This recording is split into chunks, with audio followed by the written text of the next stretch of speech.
When rescue teams found them frozen on the southeast ridge, they were still roped together, a father holding his teenage son like a shield against the wind. Dawa Tenzin had survived Everest 14 times, more than most climbers dare attempt. So, what made the most experienced Sherpa on the mountain ignore every warning sign and lead his own son into the death zone on his birthday? The rope was purple. That is the detail that the rescue team leader, Kippa Sherpa, said he could not stop thinking about afterward. Purple static line, about 4 feet long, connecting a father to his son at 27,200 feet on the southeast ridge of Everest, both of them frozen. The father's arms wrapped around the boy from behind, pressing the boy's back against his chest. It was deliberate. Dawa Tenzin had used his own body as a windbreak. He had given his son every last degree of warmth he had. To understand how two people who loved each other this much ended up on that ridge, you have to go back to a yellow tent at base camp and a birthday promise that should never have been made. Pemba. Tenzin turned 17 at 17,600 feet above sea level, inside a mess tent hung with prayer flags his mother had sent from Namche Bazaar. His birthday was in October, but his father had moved the celebration to May because May was the only time Dawa came home. It had been that way for most of Pemba's life. Dawa was 52 years old, a high-altitude porter and guide with 14 Everest summits, a man whose name appeared in 4 expedition books in the chapters where things went badly wrong and someone had to drag a client back to safety. At base camp, among the fixed-line teams and the mess tent radios, his name meant something, and for Pemba's birthday, he made a promise. He said they would go to the top together. He said his son would stand on the roof of the world before he turned 18. The other Sherpas at the table smiled and said nothing. Mingma Gyalji, who had worked 2 expeditions with Dawa and considered him a brother, quietly looked at his tea. The expedition that season was run by a mid-tier Nepali guiding company called Himalaya Summit Services. The permit structure allowed Dawa to bring Pemba as a high-altitude assistant. What the permit did not record was that a company medic had flagged Pemba during the pre-expedition health screening in Kathmandu. The boy's resting oxygen saturation was below the minimum threshold the company used for summit candidates. The medic's written recommendation restricted Pemba to carry duties below Camp 2. That note was reviewed by an operations manager who had worked with Dawa for 9 years. The manager approved Pemba for the full permit anyway. The season was paid for. Dawa was their best guide. Nobody wanted complications. Pemba had completed 2 acclimatization rotations before the summit push. The first, to Camp 2 at 21,300 feet, went well enough. The second, to Camp 3 at 24,500 feet, was harder. He developed a headache above the yellow band that did not leave. He described it to Mingma Gyalje as a pressure behind his eyes, like thumbs pressing into the back of his skull. He vomited once at Camp 3 and once on the descent.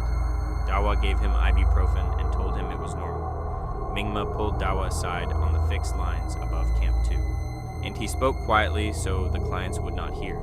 He said what Pemba was showing was not ordinary altitude headache. He said the boy needed several days of rest before anything above Camp 3 was considered. Dawa listened with his eyes on the ridge above them. Then he said Pemba was his son, and he knew his son, and his son would be fine. He told me the mountain knows him, Mingma Gyalje recalled later, when he gave his statement to the investigation team. He said he had walked this mountain 14 times and she knew his name. And I believed he believed it. That was the worst part. He was not a reckless man. He was a man who loved his son too much to see clearly. The summit push began the night of May 21st. The weather forecast from the Pyramid Research Station showed a usable window of 18 to 20 hours before a pressure system arrived from the southwest. Other teams were using the same window. The South Col at 26,000 feet was busy, headlamps moving in long chains up the triangular face. Dawa and Pemba left the Col at 11:45, later than planned because Pemba needed extra time fitting his crampons. His fingers were already slow with the cold before they started moving. The temperature at the coal was minus 31 degrees Celsius. The wind held at 30 kilometers per hour, manageable by Everest standards, but relentless, pulling heat from the body in a way that cannot be understood until you have felt it press through every layer and still find your skin. Pemba moved slowly from the first hour. Dawa stayed just behind him, one hand sometimes touching his son's pack. Other climbers passed them on the fixed lines. A British climber named Harriet Locke, who later gave testimony to the investigation, saw them near the balcony at 27,600 feet around 1 in the morning. She remembered thinking the boy looked very young. She remembered thinking the father looked worried. She passed them because it was dark and cold, and she had her own summit ahead. She has said in every interview since that she wishes she had stopped. At the balcony, Pemba said he could not feel his feet. Dawa knelt in the snow and rubbed his son's boots between his palms for 6 minutes. Pemba said it was better. He said he wanted to keep going. Dawa looked up at the dark ridge above them and said yes. By 3 in the morning, Pemba was drifting sideways on the fixed rope. His words came slowly. The cerebral edema building since Camp 3 was pressing now, against everything that made him think clearly and move in a straight line. He told his father his head felt full of water. Dawa stopped and looked at his son's face in the beam of his headlamp and saw something that, in 14 climbs, he had never seen looking back at him. It was 4:17 when Dawa made the radio call to base camp. His voice was calm on the recording, which is somehow the most frightening thing about it. He said Pemba was unwell. He said they were near 28,000 feet below the south summit. He said he thought they should come down. Base camp confirmed. Dawa signed off. He turned back to his son, and the weather, forecast to hold for 18 hours, began to change 6 hours early. The first gust hit at 4:22. And it was not a gust like the wind they had been climbing through all night. It was a wall. It took Pemba sideways off his feet, and only the fixed rope kept him from going over the edge into the southwest face. Dawa caught him by the harness and pressed him flat against the slope. Snow came with the wind, not falling but horizontal. Needles of ice at over 80 kilometers per hour that turned every exposed inch of skin into a burning surface. The temperature dropped 7 degrees in 3 minutes. Dawa could not see 2 meters in any direction. Pemba tried to stand and could not get his legs to respond the way legs should. He got to one knee and looked at his father and said he was sorry. Dawa told him to hold the rope. He pulled out his radio and pressed transmit and called base camp. Then the signal broke and cut and broke again. The storm between them and every other person on the mountain had become a wall of interference that swallowed everything. Dawa tried 4 more times. Nothing came back that made sense. The fixed rope anchor pulled free at 4:51. It had been a snow picket placed 4 days earlier, and the wind worked it loose slowly, tilting it from vertical to 45 degrees to 60 before it came out cleanly. The rope above them went slack and slid toward the edge. Dawa grabbed it and drove his ice axe into the slope with his other hand and stopped the slide. They were still on the mountain, but the fixed line that should have guided them down through zero visibility was gone. There was nothing to follow in the dark except memory and feel. Pemba's oxygen gauge hit empty at 5:15. He had been running a summit oxygen system at 2 liters per minute. The effect of losing it was not immediate. It came over 8 minutes. A slow thickening of thought on top of the cerebral edema already building inside his skull. He stopped answering questions. He would look at Dawa when touched, but there was a lag between contact and response, the unmistakable sign of a brain at altitude that is beginning to lose its grip. Dawa disconnected his own oxygen line and placed the mask on his son's face. He had perhaps 40 minutes of flow left at the rate he had been using. He gave all of it to Pemba. Violent shivering took hold of Dawa within 20 minutes of losing his oxygen supply. At altitude, without supplemental oxygen, the body burns heat faster than clothing can replace it. His hands, working the rope and the axe, began to lose sensation, starting with the fingertips. He could still grip, but the grip was becoming something he had to think about rather than something that happened. His thoughts were slowing. He pressed closer to Pemba and pulled his son's body against his chest and held him there, facing outward, blocking the wind with his own back. A Sherpa named Tashi Wangchen, descending from the south summit with a separate expedition, found them at 5:40. He had been moving in near zero visibility by memory alone, one hand on the slope, counting steps. He almost stepped on Pemba before his headlamp found them. Pemba was slumped against the slope with his knees drawn up. Dawa was behind him with one arm across his chest. Neither was moving. Tashi shook Dawa's shoulder and Dawa looked up. His lips were dark. His breathing was audible even over the wind. He pointed at Pemba and said one word, his son's name, just that, like an introduction. Like he wanted this stranger to know who the boy was before anything else happened. Tashi had no spare oxygen. He had a radio and his hands and the knowledge that they were more than 2,000 meters above any real help. He wedged himself against them both and began calling down, and did not stop for 4 hours. The first rescue team left Camp 4 at 6:10 in the morning, 4 Sherpas, all carrying oxygen and a folded stretcher, moving up the triangular face in a wind of 62 kilometers per hour. The lead man, a veteran named Furba Nuru, who had completed 5 high-altitude rescues above 8,000 meters, later said the conditions that morning were among the worst he had worked in. He said the cold found the seams of his suit and turned the fold points into ice. They reached Tashi and the 2 Tenzins at 7:48. Pemba was breathing. Dawa was breathing. Both were unresponsive to voice. Their core temperatures were 31.2 and 30 degrees Celsius, respectively. Below 35 is clinical hypothermia. Below 30, the heart begins to behave in ways it should not. Both were past the threshold where outcomes become uncertain.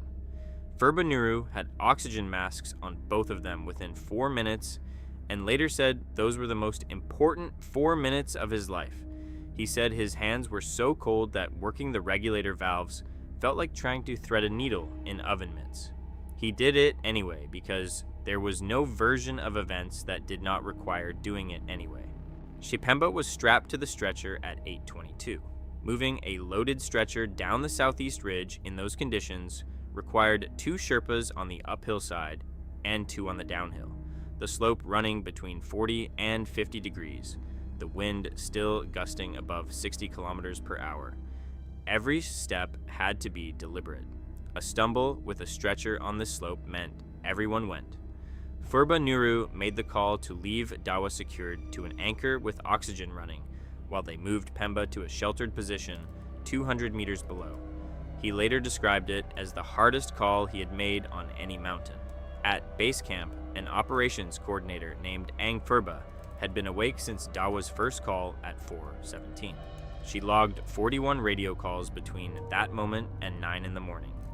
During the window when Tashi's transmissions were uncertain, the tent was silent except for the weather outside and the static on the open channel.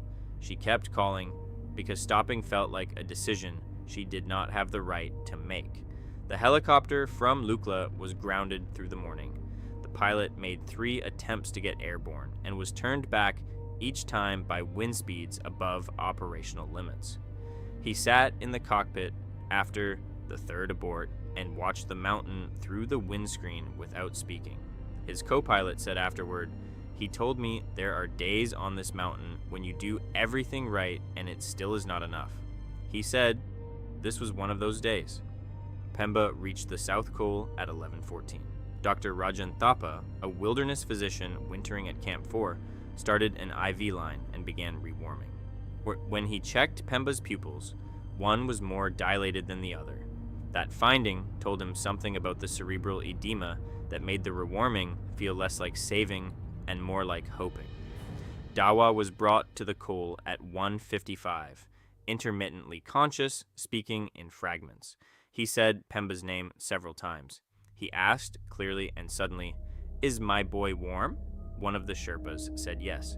He said it because a man who has given his oxygen to his son and held him through a night on the summit ridge deserves to be told yes.